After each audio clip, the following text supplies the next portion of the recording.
అరుణయోగ ఆముదం మోకాల నొప్పులు, గ్యాస్, గట్ హెల్త్ వంటి సర్వ రోగాలకు నివారణి. హాయ్ బాలు బ్రో, ఎలా ఉన్నారు? బాగున్నాను. ఇప్పుడు అప్పుడు బాలుకి ఇప్పుడు బాలుకి వేరియేషన్ ఏంటి తెలుసుకోవచ్చా నేను? నిజం చెప్పాలంటే అప్పుడు కొంచెం కొంచెం చిల్లరగా చేసినా కూడా పట్టించుకునేవాడిని కాకపోయేది.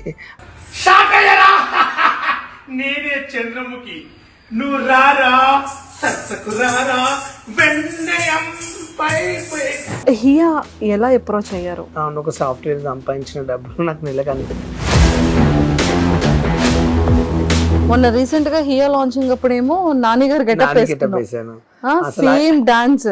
అసలు ఆ స్టెప్ నేర్చుకున్న ఒకటే రోజుల ఆ డ్రెస్ అసలు మేడం అలా రెడీ కావాలి అని చెప్పింది. అంతవరకే నేను అమీర్పేట్కి వెళ్ళి షాపింగ్ చేసి అక్కడ నాని ఏమేమి వాడాడో ప్రతి ఒక్కటి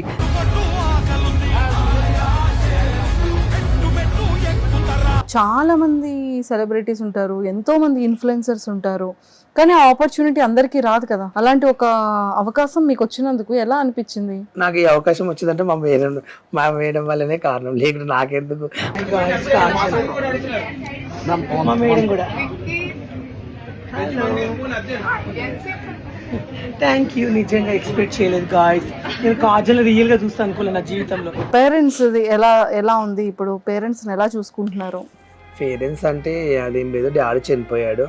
అయ్యో. వెలుగు చీకటిలోన తోడై నిలిచే నాన్న. ఎవరిని అప్పుడెప్పుడు ఎవరు మిమ్మల్ని ఇంటికి రానిచ్చేవాళ్ళు కాదు. అప్పుడు అంటే చిన్నప్పుడు అంటే నేను వీడియోలు చేయకుండా ముందు రానిచ్చేవాళ్ళు. అప్పుడు నన్ను మామయ్య, బాబాయ్, చుట్టాలు కొంతమంది ఉంటారు కదా, మంచి బంధువులు పిలిచేవాళ్ళు. నేను ఏమాత్రం టిక్ టాక్ వచ్చి రీల్స్ చేసి ఇలా కొంచెం డిఫరెన్స్ గా వీడియో చేశానో అప్పుడే నన్ను కొంచెం దూరం పెట్టారు.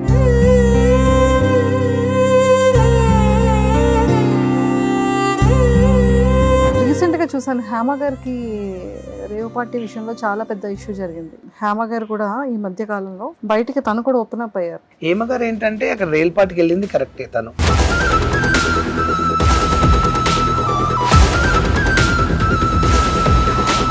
బెట్టింగ్ యాప్స్ విషయంలో కూడా అప్పుడు చాలా మంచిగా చెప్పారు. అంటే మీకు అప్రోచ్ అయ్యారా బెట్టింగ్ యాప్ వల్ల? చెప్పాను కదండి, అయ్యారు. ఇట్లా అమౌంట్ ఇస్తాం చేయమని 30 lakhs ఇట్లా నెలకు 30 లక్షలు ఇస్తా ఉన్నారు.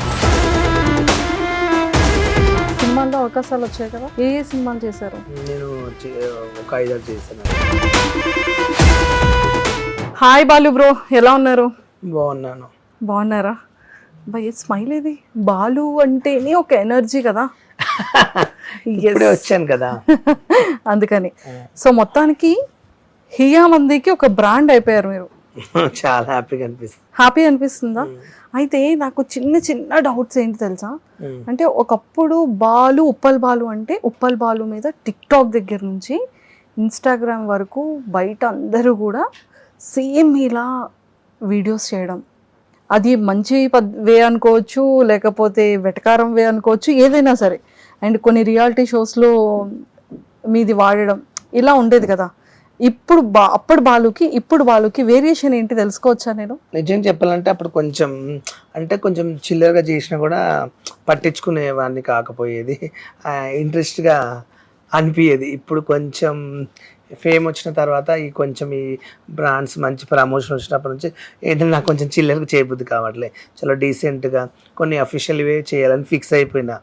ఎప్పుడు ఇచ్చే రెస్పెక్ట్ అప్పటికి ఇచ్చే రెస్పెక్ట్ చాలా ఉంది. ఇప్పుడు చాలామంది చాలా గౌరవంగా నీట్గా మెసేజ్ కూడా పెట్టట్లే, మంచిగా అనిపిస్తుందని అలాగే కంటిన్యూ చేస్తున్నారు.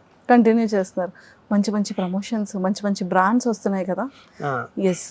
హియా ఎలా అప్రోచ్ అయ్యారు? హియా బ్రాండ్ ఎలా ప్రమోటింగ్ వచ్చింది? మంత్లీ ఒక మంచి శాలరీ, అంటే ఒక ఎంప్లాయీ శాలరీ కన్నా మంచి ప్యాకేజ్ మీకు ఇస్తున్నారని విన్నాను నేను. ఒక సాఫ్ట్వేర్ సంపాదించిన డబ్బులు నాకు నెలకు అంత వస్తున్నాయి ఒక హియా బ్రాండ్ నుంచి. నాకు మంచిగా అనిపిస్తుంది. నిజం చెప్పాలంటే ఆ మేడం ఎలా కాంటాక్ట్ అయిందంటే నా ఇంటర్వ్యూ చూసింది సుమన్ టీవీలో, ఏదో ఛానల్ చూసిందంట. అదే మా ఫ్యామిలీ గురించి ఇలా పరిస్థితి అలా మా ఫ్యామిలీ గురించి చెప్తే ఆ ఇంటర్వ్యూ చూసి మేడం నాకు మెసేజ్ చేసి ఇన్స్టాలో వేరే వాళ్ళ దారి నుంచి కొంచెం మెసేజ్ చేస్తే అది చెప్పండి మేడం, అంటే ఇట్లా ప్రమోషన్ చేయాలి మా దానికి ఇలా అడిగితే అది చేస్తాను మేడం. అంటే ఎంత చాలరీ అది అంటే మీ ఇష్టం మేడం, ఎంత ఇవ్వండి అంటే అలా మేడం అప్రెస్ అయ్యి నన్ను పెట్టుకుందని నాకు హ్యాపీగా అనిపించింది. ఇంకా మంత్లీ మంత్లీ నీకు ఇంత ఇస్తాను అన్న వరకు నాకు హ్యాపీ అనిపించింది. ఎందుకంటే నాకు నెల వచ్చే వరకు ఒక 70,000-80,000 లక్ష రూపాయల దాకా మేడం ఇస్తుంది. ఇంకా నాకు ఇదే లైఫ్ బెటర్ అని చెప్పి మేడంకి ఇంకా కంటిన్యూ ఉంటావా ఎప్పటికీ వాళ్ళు అంటే వేరే బ్రాండ్స్ ఏం చేయను మేడం, కంటిన్యూ మీ దగ్గరనే ఉంటాను, మీ ఎప్పుడు ఏది షాప్ ఓపెనింగ్ అయినా మీది ఏదైనా నేను వచ్చేస్తాను మేడం అన్న. అప్పటి నుంచి ఏది ఓపెనింగ్ అయినా నన్ను పిలుస్తుంది మేడం. అంతే చక్కగా ఫ్లైట్ టికెట్స్, మంచిగా హోటల్, మంచి హోటల్, ఫుడ్ మంచి నిజం అంటే నాకంటే ఇప్పుడు కొంచెం బెటర్ అనిపిస్తుంది లైఫ్. అంటే ఎన్ని దినాల కన్నా ఇప్పుడు కొంచెం పర్వాలేదు అనిపిస్తుంది. హియా ఒక బ్రాండ్ కాస్త దానికి బ్రాండ్ అంబాసిడర్ ఎవరు అంటే బాలు.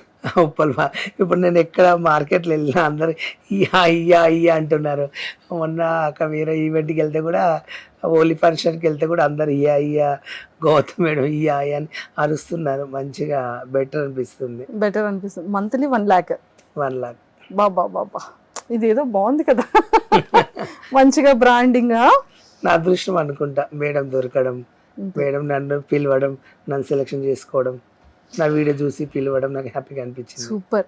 అండ్ పిల్లలు బాగా ఎక్కువగా గేమ్స్ ఆడుతున్నారంట కదా మీతో, అంటే గెటప్స్ వేసి ప్రమోషన్ చేసేటప్పుడు పిల్లలు ఎక్కువగా వస్తున్నారంట.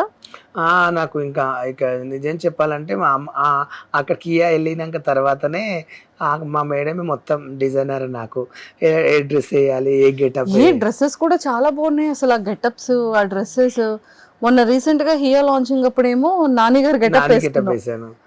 Same dance. అసలు ఆ స్టెప్ నేర్చుకున్న ఒకటే రోజుల ఆ డ్రెస్ అసలు మేడం అలా రెడీ కావాలి అని చెప్పింది. అంతవరకే నేను అమీర్పేట్కి వెళ్ళి షాపింగ్ చేసి అక్కడ నాని ఏమేమి వాడాడో ప్రతి ఒక్కటి అమీర్పేట్ మొత్తం తిరిగి కొనుక్కొచ్చుకుని రెడీ అయినా. అసలు షాక్ అయిపోయింది మేడం, అసలు ఎక్స్పెక్ట్ చేయలేదు. మీరే రెడీ అయ్యారు? నేనే రెడీ అయ్యాను, జుట్టు ఒకటి వేయించుకున్నా, మిగతా కాస్ట్యూమ్ అంతా నాదే. కాస్ట్యూమ్ అంతా మీదే, అలానే స్టిచ్ చేయించుకొని అలానే రెడీ అయ్యాను. అమ్మో ఎంత డెడికేటెడ్ గా వర్క్ చేశారు దాని మీద కదా. చాలా అసలు కొన్ని మిలియన్స్ వెళ్ళాయి. కాజల్ ఐడి కన్నా నా ఐడీలో ఎక్కువ రీచ్ అయినాయి. అంటే కాజల్ అగర్వాల్ కన్నా అంటే కాజల్ అగర్వాల్ నేను కలవడం నా అదృష్టంతో నా వ్యూస్ పెరిగిపోయింది. మేడం దానికి అంటే ఇప్పుడు కాజల్ మేడం అంటే అందరికీ తెలుసు, తన ఒక హీరోని, మగధీర నుంచి ఫేమస్. కాజల్ ఎన్నో మూవీస్ హిట్ అయినాయి. ఆమె నేను కలవడం అదృష్టంగా న్యూస్ పోయినాయి. అంటే కాజల్ వస్తుంది అంటే ఎవరికైనా కామనే. కాజల్ ఒక హీరోని అంటే ప్రపంచంలో ఎవరైనా గుర్తుపడతారు. నేను ఉప్పల్పల్లి కాజల్ని కలిసినంటే ఒక వైరల్ అయిపోయింది. కానీ ఎలా ఏదో ఒకసారి అంటే టచ్ చేసింది నాకు. అట్లా కూడా అది నాకు అసలే నా ఆలోచన నాకు ఎందుకు వచ్చింది నాకు తెలియదు. టచ్ చేయండి అని అంటే టచ్ అంటే అదే మగధీరలో రామ్ చరణ్ టచ్ చేస్తాడు కదా చేతు, అట్లా టచ్ చేయించుకున్నా. నిజంగా అసలు చేస్తూ చేయదనుకున్నా మేడం, కాజల్ మేడం కాజల్ గారితో టచ్ చేయించుకొని ఏం చెప్పారు, నేను కాజల్ అగర్వాల్ తో లంచ్ చేస్తున్నాను. అవును, ఎదురుగా కూర్చొని తిన్నామండి, ఇద్దరు కలిసి కూర్చొని తిన్నారు. ఎలా అనిపించింది బాలు గారు అది? అంటే చాలా మంది సెలబ్రిటీస్ ఉంటారు, ఎంతో మంది ఇన్ఫ్లుయెన్సర్స్ ఉంటారు, కానీ ఆ ఆపర్చునిటీ అందరికీ రాదు కదా. అలాంటి ఒక అవకాశం మీకు వచ్చినందుకు ఎలా అనిపించింది? నాకు ఈ అవకాశం వచ్చిందంటే మా మేడం వల్లనే కారణం, లేకుంటే నాకెందుకు. అసలు హీరోని చూస్తేనే నా లైఫ్ అనుకోలే. అంటే నేను ఒక మనిషిని కలవాలి, ఒక ఎమ్మెల్యేని కానీ సీఎంని ఈరోజు కలవాలనుకుంటే కలవచ్చు. నేను ఎలా అంటే నా తెలివిని వెళ్ళి కలవచ్చు. కానీ ఎలా ఉంటుందంటే కొన్ని ఫంక్షన్లు పిలుస్తారు కొంతమంది, వాళ్ళు హీరోలు వస్తున్నారని పిలుస్తుంటారు. అవుతుంటే రమ్మంటే నేను వెళ్ళాను అన్నట్లు నాకు ఇష్టం ఉండదు. ఎందుకంటే అక్కడికి వెళ్ళి ఎగబడడం, ఇట్లా మీనపడి దిగడం, అట్లా ఏమన్నా అనుకుంటారేమో అని నాకు భయం అవుతుంది అన్నట్లు. ట్రోలింగ్ ఏమో చేస్తారేమో భయం అని వెళ్ళాను అన్నట్లు. నిజంగా కాజల్ మేడం బాగానే అసలు నిజంగా నాతో మంచిగా మాట్లాడు. అసలు ఆమె ఎవరో నేనెవరో ఆమెకు తెలియదు. ఒక ఎగ్జాంపుల్ చెప్పాలంటే ఆ గెటప్కు నిజంగా అసలు అట్లా మాట్లాడుతూ అనుకోలేదు. చాలా బాగా మాట్లాడేది, అసలు దూరం జరిగి కూడా అనలేదు. అసలు మా మేడం చెప్పింది ఇట్లా పక్కల ఎదురుగానే కూర్చున్నారు అంటే ఇటు కూర్చున్నాను, అది రీల్ చేయించుకుంది, మంచిగా మాట్లాడింది. చాలాసేపు కూర్చున్నాను. అయితే నిజంగా అసలు నమ్మలేకపోయినా. కాజల్ని చూడడం నా అదృష్టం. సో మొత్తానికైతే చాలా చాలా హ్యాపీ మూమెంట్స్ అన్నీ జరిగాయి. గెటప్స్ అన్నీ నచ్చుతున్నాయా? అంటే ఒక్కొక్క కాన్సెప్ట్ కి ఒక్కొక్క గెటప్ వేస్తున్నారు కదా హియాలో. సో గెటప్ ఐడియా అంతా ఎవరిది? మా మేడం. తనే మొత్తం అంతా డిజైన్ చేస్తారు, డ్రెస్సింగ్ అంతా నాది. మా మేడం ఈ గెటప్ వేయాలి, నువ్వు ఈ కాస్ట్యూమ్ నువ్వు తెచ్చుకొని చెప్తుంది, మనీ ఇస్తుంది, నేను దానికి కావాల్సింది ఒక 2 days మొత్తం షాపింగ్ చేసి సేమ్ ఎలా మా మేడం అడిగిందో అలా నేను రెడీ అయి ఉంటాను. అలా రెడీ అయి ఉంటారు సర్ప్రైజింగ్ గా. మేడం షాక్ అవుతుంది, నేను ఇంత చెప్తే ఇంత చేస్తావు వాళ్ళు నీ ఓకే వెచ్చుకోవచ్చు అంటది అంటారా. సూపర్. అండ్ ఇంకా వాళ్ళు ఎలా ఉంది లైఫ్ చెప్పండి. ఇప్పుడు పేరెంట్స్ ఎలా ఉంది, ఇప్పుడు పేరెంట్స్ ఎలా చూసుకుంటున్నారు? పేరెంట్స్ అంటే అదేం లేదు, డాడీ చనిపోయాడు. అయ్యో, డాడీ చనిపోయి ఇప్పటికే ఒక 4 years అవుతుంది. 4 years అయిపోతుంది. ఎలా చనిపోయారు నాన్నగారు? కొంచెం హెల్త్ బాగాలేక కొంచెం డబ్బులు ఇబ్బంది అయ్యి కొంచెం హాస్పిటల్ అప్పుడు అంటే అప్పుడు గవర్నమెంట్ ప్రైవేట్ తీసుకెళ్దామంటే ఎక్కువ డబ్బులు అడిగారు. మా దగ్గర అంత అమౌంట్ లేదు అప్పుడప్పుడు నేను ఫేమస్ అవుతున్నాను, నా దగ్గర అంత మనీ లేదు. గవర్నమెంట్ హాస్పిటల్ చూపించాం, కాలు బాగా వాసి చనిపోయాడు. అయ్యయ్యో. సో మరి మమ్మీ ఉంటుంది, ఇంకా మమ్మీని నేను చూసుకుంటా. అన్నయ్య ఉంటాడు, అన్నయ్యకి 3 ఆడపిల్లలు అన్నట్లు. ఇంకా చెల్లికి 3 కొడుకులు, మళ్ళీ అక్కకు ఒక కొడుకు భర్త చనిపోయింది. ఇక ఈ ఫ్యామిలీ మొత్తానికి నేనే చూసుకోవాలి. నాకు వచ్చిన మనీతో నెలకు వాళ్ళకి కొంత అమౌంట్ పంపించాలి. చెల్లిని అక్కని మీరే చూసుకుంటున్నారా? మొత్తం నేను. అది అన్నయ్యకు ఆటో నడిపిస్తాను, 3 ఆడపిల్లలు. ఆయన ఏం చూసుకుంటాను, ఆయనకు వచ్చే డబ్బులు ఆటో నడిపిస్తే ఎంత వస్తుంది మీకు తెలియదు. ఎందుకు ఒక రోజుకు 500 వస్తుంది. ఆ 500 వల్ల కుటుంబం అట్లా ఇంకా అంటే ఆయన ఒకరు ఆధారం మీద పడకుండా ఆయన పని ఆయన చేసుకుంటాడు ఉంటున్నాడు. ఎంత చూసుకునే పిల్లలు కదా, ఏమైనా హెల్త్ ప్రాబ్లమ్స్ వచ్చినా రేపు హాస్పిటల్ పడ్డా లక్షలు కట్టాలి, ఆయన దగ్గర ఎక్కడి నుంచి ఉంటాయి అలా నేను హెల్ప్ చేస్తుంటాను. అన్నయ్యకి ఏమో కావాలంటే అలా ఏదైనా ఉంటే హెల్ప్ చేస్తుంటారు. అదే ఎందుకంటే మా ఫ్యామిలీ అని ఇంకా లైక్ చేస్తున్నా అంతే. అంటే ఒకప్పుడు నన్ను అలా రీల్స్ చేసినప్పుడు ఇంటికి రమ్మని అలా వద్దనే వాళ్ళు అన్నట్లు, రానియలేదు అన్నట్లు. అప్పుడు రానియలేదు, అసలు ఎవరు మాట్లాడలేదు నా దగ్గర. అక్కడ మా చుట్టాలు కూడా ఫంక్షన్ పిలవలేదు, నన్ను వద్దన్నారు. అంటే కొంచెం చీప్గా చూసారు అప్పుడు. ఒకప్పుడు కొంచెం, ఇప్పుడు ఏదో నేను మనీ ఇస్తున్నానని దేకుతున్నారే కానీ ఇష్టంతో ప్రేమించట్లేదు ఎవరు. ఇప్పుడు 3 కూడా అన్నయ్య, చెల్లి, అక్క. మా చెల్లి అంటే ఇష్టం, మా చెల్లి చాలా మంచిది. నాకేమైనా మా చెల్లి తట్టుకోలేదు. మా చెల్లి అంటే నాకు చిన్నప్పటి నుంచి బాగా పిచ్చి అన్నట్లు. ఎందుకంటే తనని నేను ఏం పని చేయొద్దు, మంచిగా ఉండాలి మా చెల్లి అని బాగా గౌరవిస్తాను. మా ఇంట్లో అందరికన్నా చెప్పాలంటే మా చెల్లి అంటే నాకు చాలా ఇష్టం. నేను ఆమెను ఎక్కువ లైక్ చేస్తాను. ఆమె నాకు వీడియోలు చేసినప్పుడు అలా ఇలా సపోర్ట్ చేసింది. ఇక మిగతా మా ఫ్యామిలీలో ఎవరు సపోర్ట్ చేయలేదు. ఇంకా మా చుట్టాలు కూడా చాలామంది బంధువులు నన్ను ఎవరు ఫంక్షన్ కూడా వద్దన్నారు. కాదు బాలు, అప్పుడు చిన్నతనం కదా, చిన్న ఏజ్, ఆ పేరెంట్స్తో ఉండాలి అని ఉండేది. ఎవరిని అప్పుడెప్పుడు ఎవరు మిమ్మల్ని ఇంటికి రానిచ్చేవాళ్ళు కాదు. అప్పుడు అంటే చిన్నప్పుడు అంటే నేను వీడియోలు చేయకుండా ముందు రానిచ్చేవాళ్ళు. అప్పుడు నన్ను మామయ్య, బాబాయ్, చుట్టాలు కొంతమంది ఉంటారు కదా, మంచి బంధువులు పిలిచేవాళ్ళు. నేను ఏమాత్రం టిక్ టాక్ వచ్చి రీల్స్ చేసి ఇలా కొంచెం డిఫరెన్స్గా వీడియో చేశానో అప్పుడే నన్ను కొంచెం దూరం పెట్టారు. తర్వాత ఇప్పుడు ఫేమ్ అయినాక ఏమంటున్నారు, నువ్వు మా ఇంటికి రావాలి, పెళ్ళి ఉంది, మా మామయ్య అంటే నమ్మట్లేరు, మా బాబాయ్ అంటే నమ్మట్లేరు, మా ఇంటికి రా అంటే మా ఫ్రెండ్స్ అందరు చెప్తే నమ్మట్లేరు అని ఇప్పుడు రమ్మంటున్నారు. అంటే ఫేమ్ అయినాక రమ్మంటుండ్రు, ఫేమ్ కాకముందు వద్దన్నారు. అది నేను బాధపడేది. అప్పట్లో ఎలా ఉండేది, అలా వద్దు అని చెప్పేటప్పుడు, మీకు వెళ్ళాలనిపించేటప్పుడు? నేనేంటంటే మా చుట్టాల దాంట్లో ఫన్నీగా నేనే ఒక హల్దీ ఫంక్షన్ అయినా, ఒక పెళ్ళి అయినా, ఇంటి పక్కల దగ్గర గొడవ చేసి రచ్చ చేసేది అన్నట్లు. ఎట్లా అంటే అందరికి ఇట్లా పసుపు రాయడం, నీళ్ళు చల్లడం, గల్లీలు అంతా అరిపియడం అందరినీ. ఎట్లా అంటే ఇక కొంచెం ఇక ఆ ఫంక్షన్ హైలైట్ చేయడం అట్లా పిచ్చిగా ఉండేది అన్నట్లు. నాకు బాగా ఇష్టం విలేజ్కి వెళ్ళి అప్పుడప్పుడు దావత్లు ఎంజాయ్ చేయాలి, డ్యాన్సులు చేయాలి, తీన్ మరకాడ తాగి ఎగిరిలాడాలి, అలా పిచ్చి ఆనందం ఉండేది అన్నట్లు. అవన్నీ కొన్ని కోల్పోయినాయి. ఇంకా అవన్నీ వదిలేసి ఇప్పుడు చుట్టాలు 100 మంది రమ్మంటారు, నేను రానని చెప్పాను. నేను బయట వాళ్ళ ఫంక్షన్ కానీ వెళ్తా కానీ చుట్టాల దావత్కి అయితే 1 కోటి రూపాయలు ఇచ్చిన రానని చెప్పిన. మనీ ఇస్తుంటే కూడా వెళ్ళట్లేదు. 20,000 30,000 ఇస్తాము, జస్ట్ కనిపించి ఇల్లు మా చుట్టం అంటే నమ్మట్లే అని చాలా మంది అడుగుతుండ్రు. నాకు వద్దు, మీ చుట్టమే కాదని నేను వెళ్ళట్లే అంతే. చాలా గట్టిగా బాధ అనిపించింది. ఫిక్స్ అయిపోయింది. ఇంకా బయట వాళ్ళ దగ్గరికి వెళ్తే ఇప్పుడు నాకు ఒక పెళ్లికి పిలిచిన 10,000 ఇస్తున్నారు, 20,000 ఇస్తున్నారు, హల్దీ ఫంక్షన్ కొంత 15,000 ఇస్తున్నారు, 10,000 ఇస్తున్నారు, చాలు అవి చేసుకుంటున్నాను ఇంకా అంతే. వాళ్ళు ఇంకా ప్రేమ ఎక్కువ చూపిస్తారు, చుట్టాల కన్నా ఇంకా లైక్ చేస్తారు తెలుసా, అంతే ఇంకా త్రిబుల్గా చూసుకుంటారు వెళ్తే. రీసెంట్ గా చూసాను హేమ గారికి రేవ్ పార్టీ విషయంలో చాలా పెద్ద ఇష్యూ జరిగింది. హేమ గారు కూడా ఈ మధ్య కాలంలో బయటికి తను కూడా ఓపెన్ అప్ అయ్యారు. తను ఎంత మానసికంగా ఎంత స్ట్రగుల్ ఫేస్ చేశారు అనేది.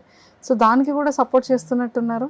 అంటే నేను ఇప్పుడు ఏమగారు ఇప్పటి వరకు మీరు చూసింటారు, నేను ఇన్ని టిక్ టాక్ నుంచి ఇప్పటి వరకు నేను ఎంత ఫేమస్ అయ్యి, నేను ఇప్పటి వరకు నాది ఒక వీడియో కానీ నేను మీద తప్పు చేసిన ఒక వీడియో నన్న రిలీజ్ అయిందా? ఇప్పటి వరకు నా మీద బ్యాడ్గా బాల్ ఇలా చేశాడు ఒక బెట్టింగ్ యాప్లు కానీ అవకాశం ఇచ్చి నాకు ₹1,00,00,000 ఇస్తాను కూడా నాకు వద్దండి అలాంటి డబ్బు అని నేను తీసుకోనండి అని చెప్పారు. నేను ఇప్పటివరకు నా మీద ఎలాంటి ప్రాబ్లం జరిగిందా, ఎలాంటివైనా నేను తెచ్చుకోలేదు. నాకు అవసరం లేదని నేను ఫిక్స్ అయినా.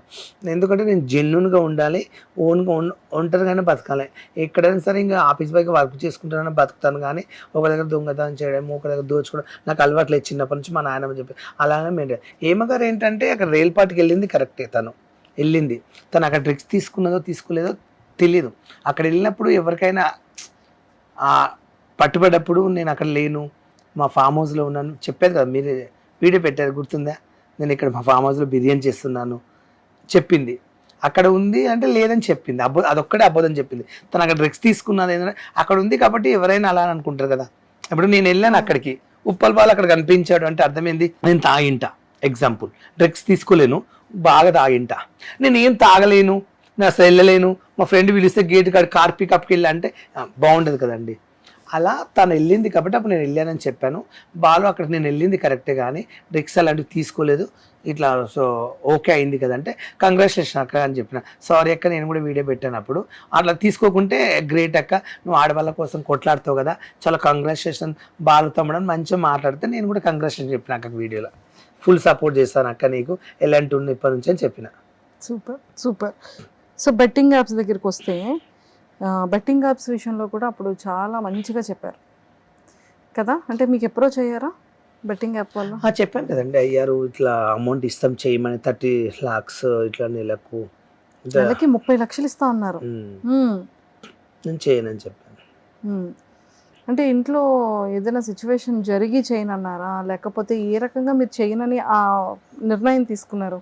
అంటే మీకు బడ్జెట్ అనేది చాలా పెద్ద బడ్జెట్, 30 లక్షలు అనేది కదా. అంటే నేను చెయ్యను అనడానికి గల మెయిన్ రీజన్ ఏంటి? నేను మెయిన్ రీజన్ ఏమనుకున్నానంటే, ఈ బెట్టింగ్ యాప్ అనేది మనం చేసి డబ్బులు తీసుకుంటే రేపు నాడు కేసు అయ్యి నన్ను జైల్లో వేస్తే ఒక 3 సంవత్సరాలు 5 సంవత్సరాలు అప్పుడు జైల్లో ఉంటే నా ఫ్యామిలీ అందరిని మిస్ అవుతాను, ప్రపంచాన్ని చూడలేను, నా దోస్తులను ఎవరిని కలవలేను, అప్పుడు అనేది నా మార్కెట్ అంతా పడిపోతుంది, అప్పుడు నేను బయట కనిపించను అని ఒక మైండ్ నా వచ్చేసింది ఆలోచన. అట్లని నేను చేయలేదు. లేకుంటే బెట్టింగ్ యాప్లు చేస్తే ఇలాంటి కేసులు కావంటే చేసేవాడిని డబ్బుల కోసం. ఇలా అవుతుందని చేయలేదు. ఇలా అవుతుందని చేయలేదు. ఇప్పుడు చేయమంటే చేస్తే డబ్బులు ఇచ్చి ఇలాంటి కేసులు కావంటే చేసేది. అలా అయ్యి నేను మిస్ అవుతానేమో, మా ఫ్యామిలీకి దూరం అవుతానేమో, మళ్ళీ మా ఫ్యామిలీని ఎవరు చూసుకుంటారని భయపడ్డా. అంతే. మనీ నాకు చాలా అవసరం కాదని చెప్పటే, కానీ అలాంటి పాపం సొమ్ము ఎందుకు ఇట్లా చేయమని ప్రజల్ని ఆడుకోమని చెప్పి మళ్ళీ వాళ్ళ పైసలు లాస్ అయితే నా వల్ల ఉప్పల్ బాల్ వాళ్ళు ఇలా చేశారని నా మీద వెలిగేషన్ వస్తాను. నేను చేయలేదు. సినిమాల్లో కూడా చేసినట్టున్నారు కదా? చేశానండి. సినిమాల్లో అవకాశాలు వచ్చాయి కదా, ఏ సినిమాలు చేశారు? నేను ఒక 5-6 చేశానండి. బకాసూర్ రెస్టారెంట్, సో చాలా చేశాను ఫిలిమ్స్. అక్కడ ఎలా ట్రీట్ చేస్తున్నారు మిమ్మల్ని బాలు గారు? నిజంగా చాలామంది ఈ మధ్యలో డైరెక్టర్లు కొంతమంది పిలిచి గుడ్ పర్సెంట్, ఇన్ని రోజులు ఏమనుకున్నాం బాలు నీకు ఒక క్యారెక్టర్ వర్తిస్తామని చెప్పి కొన్ని మూవీస్ ఇస్తున్నారు. నాకు నచ్చిన క్యారెక్టర్ ఇస్తున్నారు, హ్యాపీగా అనిపిస్తుంది. ఓకే. సో బాలు, అప్పుడు మిమ్మల్ని ట్రీట్ చేసే విధానం ఏదైతే ఉందో, చాలా వరకు సొసైటీలో కొన్ని మెసేజెస్ రావడం కానీ, కొంతమంది కాల్స్లో అడగడం కానీ, అప్పట్లో ఎలా చేసేవాళ్ళం? ఒకప్పుడు బాలు కొంచెం డిఫరెంట్ అని తెలిసిన తర్వాత చాలామంది జనాలు మిమ్మల్ని అడిగే క్వశ్చన్స్ కానీ, మెసేజ్లు పెట్టడంలో కానీ, ఫోన్లు చేసి వేరే రకంగా మాట్లాడడం కానీ అలా ఖచ్చితంగా ఉంటాయి కదా.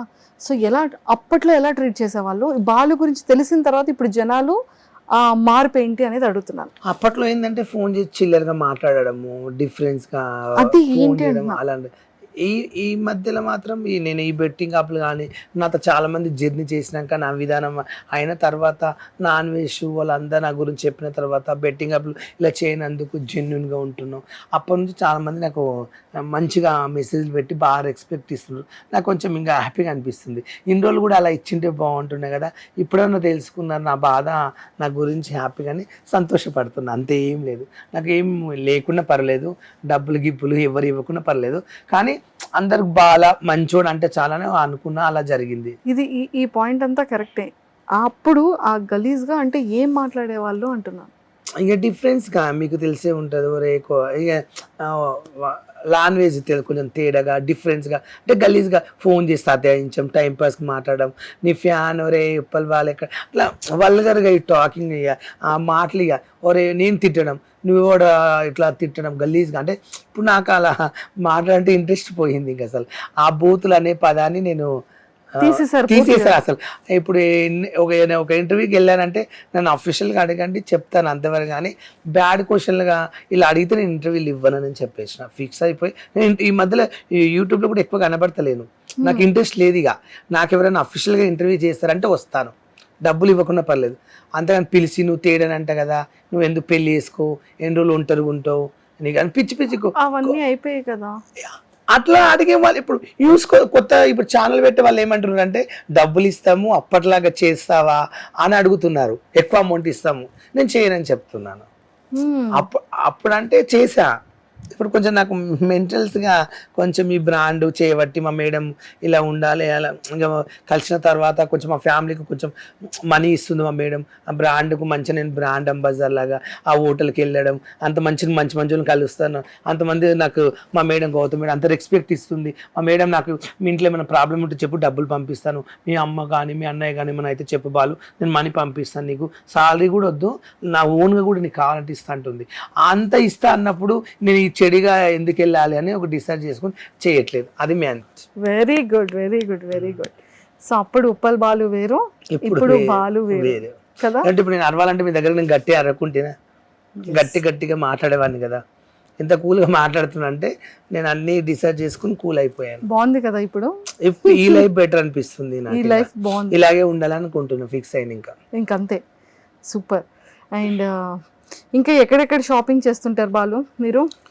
షాపింగ్ అనే ఏం లేదు, నాకు ఎక్కడ నచ్చితే అక్కడ బట్టలు తీసుకుంటాను, గోవా అక్కడిక్కడ తిరుగుతుంటా. మంచిగా గోవా వెళ్తారు మీ ఫ్రెండ్స్ తో, తిరుపతి వెళ్తుంటారు, మంచిగా దర్శనాలు చేసుకుంటారు, సరదాగా. అప్పట్లాగా వీడియోస్ కూడా ఏం రావట్లేదు. అంటే ఈ మధ్యలో ఏంటంటే టెంపుల్స్కి వెళ్ళడం, గోవా వెళ్ళడం, కొన్ని వీడియోసే కొన్ని చేస్తున్నా వల్గర్గా. ఇక చేయాలంటే అప్పుడు ఎట్లుండేదంటే మార్నింగ్ లేచే వరకు ఏదో ఒక పిచ్చి వీడియో పెట్టాలి, పిచ్చి కానీ వల్గర్గా అట్లా పెట్టేవాడిని ఇంకా మెంటల్గా. ఇప్పుడు ఏంటంటే అలా పెట్టకపోతే ఇంట్రెస్ట్ పోయింది. ఇంకా ఓన్లీ అఫీషియల్గా పెట్టిన ఒక వీడియోనే నీట్గా పెట్టాలని ఫిక్స్ అయ్యి ఒక వీడియో పెడుతున్నా నీట్గా. సూపర్, ఇలానే ఉండాలి, ఇక పైన ఇలాగే చేయాలి, ఇంకా మంచి బ్రాండ్స్ రావాలని కోరుకుంటున్నాను నేను కూడా.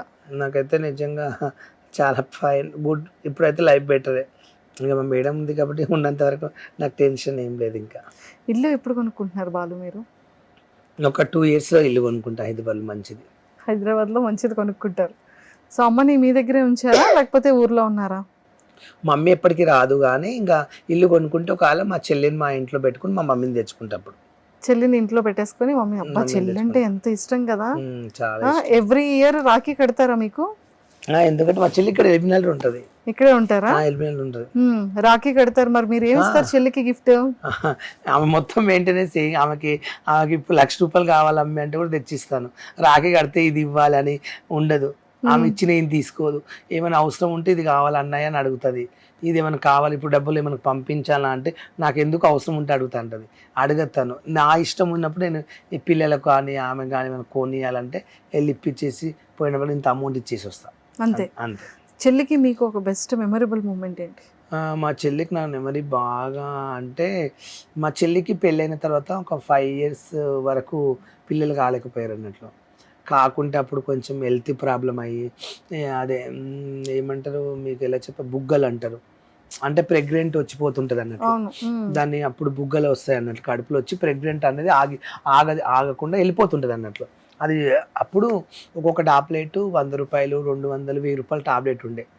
అది ఒక హాస్పిటల్లో చూపిస్తే ఒక 2 lakhs వరకు అవుతాయి అని అంటే, అప్పుడు నా దగ్గర 2 lakhs అంటే అప్పుడప్పుడే నేను జస్ట్ టిక్టాక్లో రీల్ చేస్తున్నా, చిన్న చిన్న ఇంటర్వ్యూలు చేస్తున్నా, 500కు, 300కు, 1000 రూపాయలకి ఇంటర్వ్యూలు ఇస్తున్నాను. అట్లా అప్పుడప్పుడే మనీ లేదు, కొంచెం ఇబ్బందిగా ఉంది.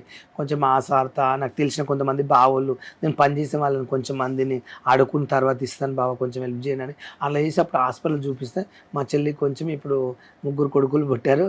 ఆ నెంబర్ ఎప్పుడు ఊహించుకుంటా. అంటే పిల్లలు కాకుండా ఉంటే మా చెల్లికి మా బావ వదిలేస్తాడేమో, మా బావ ఇంటికి వచ్చేస్తాడేమో, కొంచెం ఉంటుంది కదా ఫీలింగ్. కొంచెం అత్తమ్మకు, మా అత్తమ్మ కూడా అనిపిస్తుంది కదా, అందరి కోడళ్ళకి పిల్లలైన నా కోడళ్ళకి పిల్లలుగా అయితలేరు, దళిద్రాన్ని తెచ్చుకున్నా అట్లా అంటారేమో అనే ఒక భయం ఉండేది. అనే మరి ఇక చాలా ఫీల్ అది ఒక నెమరి. ఇప్పుడు 3 అల్లుళ్ళు పుట్టారు, అందంగా ఉంటారు, నాతో మంచిగా ఆడుకుంటారు, పోయిందా మా అమ్మని అందరు నా మీద కూర్చుని ఇక ఫన్నీగా ఉంటారు. అదొక నెమరి మర్చిపోలేను ఇంకా.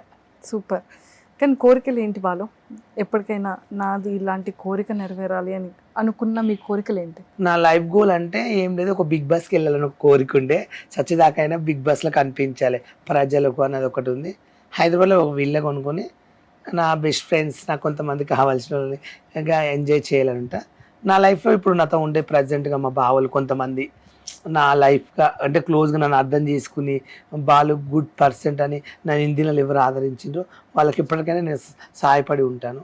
అది అంత గోల్ ఇంకేం లేదు ఇంకా నా లైఫ్. ఇంకేం లేదు. దేవుడు కనుక ఏదైనా ఒక చిన్న వరం లాంటిది ఇస్తే మీకోసం మీరు ఏం కోరుకుంటారు? నాకు కావాల్సిన వాళ్ళు నా దగ్గర ఉంటే చాలు అని కోరుకుంటా. అంతే అంతే, ఇంకేం లేదు. ఇంకేం వద్దు, నాకు అదే కావాలి. సూపర్ బాలు గారు. సో ఖచ్చితంగా మంచి సక్సెస్ వచ్చి ఏదో ఒక సంవత్సరంలో బిగ్ బాస్కి వెళ్ళాలని. నేనే ఆ బిగ్ బాస్కు వెళ్ళాలని ఉంది. వెళ్తానో తెలియదు, దేవుని అది అదృష్టంగా భావిస్తా. నాకు ఇప్పటికీ ఇంకా ఉన్న ఫేమ్ కన్నా బెటరే. నాకు ఫేమ్ తగ్గిపోయినా, ఫేమ్ లేకుండా ఉప్పల్ బాలు అనే మనిషిని మర్చిపోయిన ప్రజలు, నేను ఎక్కడైనా సరే పని చేసుకుని బతుకుతాను. నాకు కావాల్సిన కొంతమంది నన్ను లైక్ చేసి ఒక ఎంజాయ్మెంట్గా, అంటే ఒక ఫంక్షన్కి వెళ్ళినా నాకన్నా ఒక 4 ఫ్రెండ్స్ వీళ్ళంటే అబ్బా బాల్ అంటే ఇంద్ర బాలుని పిలవాలి, ఇక్కడికి ఎంజాయ్కి ఉండాలి, బాల్ మనతో పాటు లైఫ్లో మనకు బెస్ట్ ఫ్రెండ్గా అనుకునే వాళ్ళు నా దగ్గర ఉంటే చాలని కోరుకుంటున్నాను. అంతే, అంతకుమించి ఏమొద్దు. సూపర్. అలాగే ఉండాలని మనస్ఫూర్తిగా కోరుకుంటూ, ఖచ్చితంగా బిగ్ బాస్కి వెళ్ళాలి అని కూడా కోరుకుంటూ, ఎప్పటికీ ఫేమ్ ఇలాగే ఉండాలి, ఎక్కడ తగ్గకూడదు. మా మేడం ఉన్నంత వరకు ఇలాగే ఉంటుంది. నేను ఇంకా మా మేడం ఇప్పుడు నెక్స్ట్ కొత్త బ్రాంచ్ కూడా ఓపెన్ అవుతుంది. ఇంకో ఇయా కూడా రిలీజ్ అవుతుంది 3వ బ్రాంచ్.